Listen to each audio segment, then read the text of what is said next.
Hi guys, and welcome back to another video on No Man's Sky.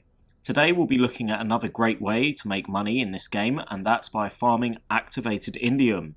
It's generally fairly easy to do, but there are some things that can become quite tedious, and you do need to be prepared to put in some time to be able to find the hotspots that you need.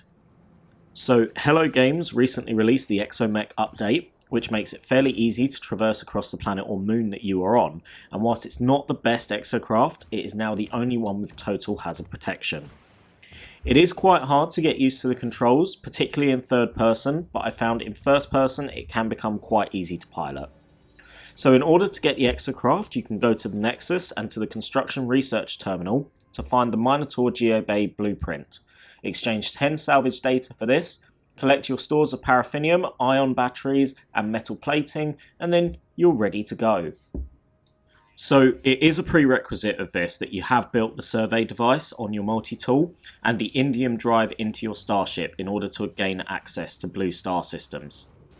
Indium and activated indium are only available on planets in these blue systems, and like with all activated stellar metals, so copper, cadmium and emerald, you will need to be prepared with hazard protection as there are brutal storms. Sometimes you will find weird exotic or mega exotic biomes on these planets with activated indium, so be sure to take lots of pictures and do share them on the No Man's Sky subreddit. Look around your system and scan the planets until you find a suitable planet with activated indium. Here I have two, but one has a desert biome with no sentinels, the other a tropical biome but with high sentinel activity. In the end, I chose the desert biome because during the day the conditions are fine except for storms and there's no sentinels to deal with. Land on your chosen planet, and now this is where the grind begins. Pull up the survey device and start to scan for mineral deposits. Ideally, you want as high a class as possible and near to an electromagnetic hotspot, but finding two S-class hotspots within building distance of one another is kinda like winning the lottery. You will find a load of other mineral hotspots throughout this as well, so just keep going and don't give up. One tactic that I learned was by using the exocraft or ship, and when you find an undesirable hotspot, travel 500 units at least in one direction away from the one that you have found in order to recognise the next closest hotspot. I also find placing down custom markers helps in orientating me in which direction I'm supposed to head, so I can run or boost towards it without having to keep the survey device open. As you can see from the footage, this can be a lengthy process and you may well be tempted to give up or to settle for the first C-class activated indium deposit that you find, but honestly it is worthwhile finding at least a B-class. Fortunately, I found an A-class deposit kinda within building range of a B-class electromagnetic hotspot, so I am stopping my search here. Put beacons down to mark the individual hotspots so you don't forget where they are, and then you can come back to them when you have everything you need.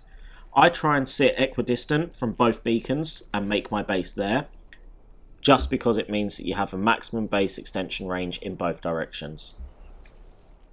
Pop the base computer down and claim the site. Now, earlier I said it was kind of within building range, and what I mean by this is that I have had to extend the base limits manually. Fortunately, this is relatively easy to do.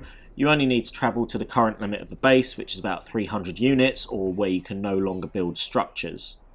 Once you hit this point, backtrack a little until the structures come back up in the build menu and place down a wall or floor or other item from the building catalogue.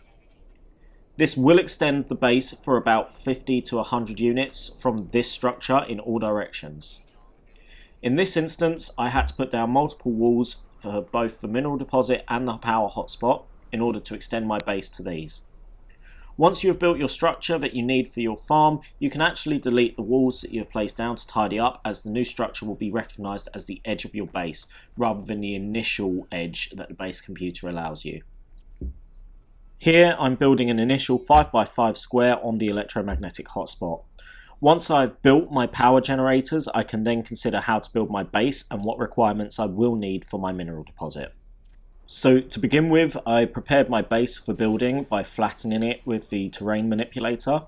However, what can sometimes happen is that the terrain can bug inside the buildings, which I personally don't like, and can sometimes end up regrowing into the base. So I made the decision to build off of the ground and have a floating base for this project. I built my rooms and landing pad and then decided to build my power grid. I actually reduced the size of the base as I realised I didn't need quite so many rooms for what I needed the base to do. Now, when I am building structures, I really like to use the build camera. Yeah, the controls for it absolutely suck, but once you get used to it, it is manageable. But the biggest redeeming quality is that whilst in the build camera mode, you don't have any issues with hazards because your hazard protection doesn't decrease. It's like opening up the pause menu, but still being able to play the game.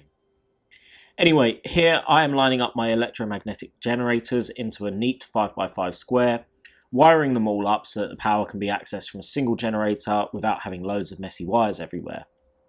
Pro tip, you don't have to connect each generator to every other generator. If you connect them in a line and then connect the ends of the line together, it still works as if you've put a wire between each generator. For this build, instead of having the batteries out right by the power source, I decided to bring them in closer to the base because of a new wire obscurer that was introduced with the Exomech update. I have now built and wired my battery grid and connected this to my base, and I am now powering my rooms. You can use the rooms to connect to the power source for the mineral deposits if you wished, as it is all part of the same electrical grid now.